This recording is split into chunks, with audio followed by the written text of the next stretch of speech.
You know what is one factor we admire in other people more than any other factor? And actually it's the reason why we like this guy more than this guy. This is called the IDGAF attitude, or I don't give a fudge. The less you care what other people think of you, the happier you become and the more attractive you are for others. So wouldn't it be great if you could harness these power of gods forever? Is not caring about what other people think of you something you should strive for? Maybe it's not. So let's look into that. Here are the 5 stages for your I don't give a fudge attitude. Also, this cup is empty. Let's get a coffee. So let's start with level 1. I don't care what others think of me. Yeah, for sure. Anyone who says that is lying, because we're social animals. It's in our genes. We need other people. We need to belong to a group. This is why it's so important for us to always wear the same clothes or speak the same language. And this is the level where most people want to be, because they're way lower than that. They're more in guilt or shame or fear or apathy. And this feeling of pride or anger makes them feel better, makes them feel more alive by saying, I don't care what you think about me. But this is not true. But it feels better to say that because they find themselves caring too much what others might think of them.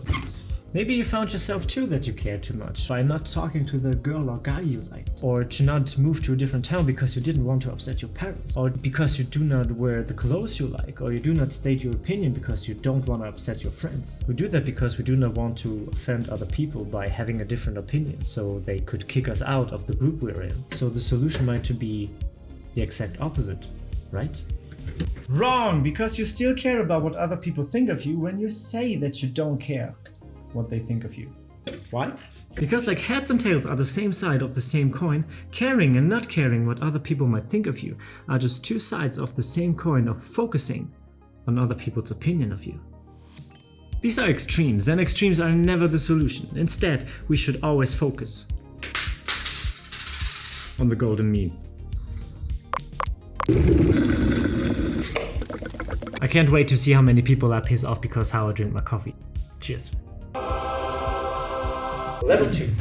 What will they think of me? And this is actually a good question because people panic about that all the time when they do something which is slightly out of their comfort zone. And this is a very good question that I want to ask you back. What should they think of you? Because what you want them to think of you is what they will think of you. When you are embarrassed, people feel that embarrassment in you and they put you in an embarrassing situation. The situation gets more and more embarrassing for you. But if you're proud or confident with that situation, people might just shrug off and everything will be okay. Or they give you the confidence you are looking for. It's like in the famous quote of Augustus Aurelius, who said, only those who burn themselves can ignite fire in others. And that goes the other way around with not so good emotions as well. If you are embarrassed, people might feel the embarrassment. But if you're proud of yourself, if you're confident, if you're happy, people feel that happiness. So, what should they think of you?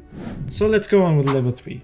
They don't care about you. And since we're quoting people, here's another one. When you're 20, you care what everyone thinks. When you're 40, you stop caring what everyone thinks. When you're 60, you realize no one was ever thinking about you in the first place. And I had to look at the screen for totally different reasons, not because it was a very long quote. You don't need to reach 60 or 80 to find out that people care about themselves first. This is the golden rule in marketing. What's in it for me? And this is also the reason why you clicked on that video. You wanted to learn something. You wanted to solve your problem, and you don't care that I want to grow my YouTube channel. You don't care that I want to make this YouTube channel the foundation of my business. You only care what's in it for you. So selfish. And that's good news. Nobody cares about your insecurities or your fears. Everyone is in their own minds anyways. They don't care about your past. They don't care about that you've probably been bullied. You can invent yourself every day. You can be a new person every day if you want. And this leads me to level 4. What others think of you is none of your business. That's an extreme private thing we have in our minds, our thoughts. And when I think something about you, that's my thoughts. Why would you invade my privacy, my most personal stuff I carry around with me all day, my thoughts? If I think something about you, that's my business. That's none of your business. And at some point we realized that. We realized that other people are allowed to have opinions about us and that they don't affect us. They're just thoughts. It's their thoughts. They're not our thoughts. We don't need to feel them. We don't need to be hurt by them. And we don't need to assume that they think bad about us. Why don't we assume that they think good about us? This is the law of assumption, and it works. If you assume that everyone is friendly and polite and respects you, you get exactly this. If you go outside and think that you are a piece of whatever, you will get exactly this. People will not look at you. People actually will not see you. You will be invisible to them if you want to be invisible. If your fear is that people might see you, you will become invisible. But if you embrace the light that is in you, people will see you and people want to see you and people want to be close to you. And this leads me to level 5. They are you. You are them. And before you click away because you assume this is getting weirdly spiritual now, give me 20 seconds to explain what I mean by that. Here's a timer. Everyone thinks the same. Everyone is having insecurities and everyone is hiding their insecurities. I asked hundreds of people in my life how they became so confident, and the majority of them answered, I'm not confident. Why would you think that? People have insecurities because we want to fit in a society or in a group. Do I still have time? Here's a cat video. And here's your spiritual answer.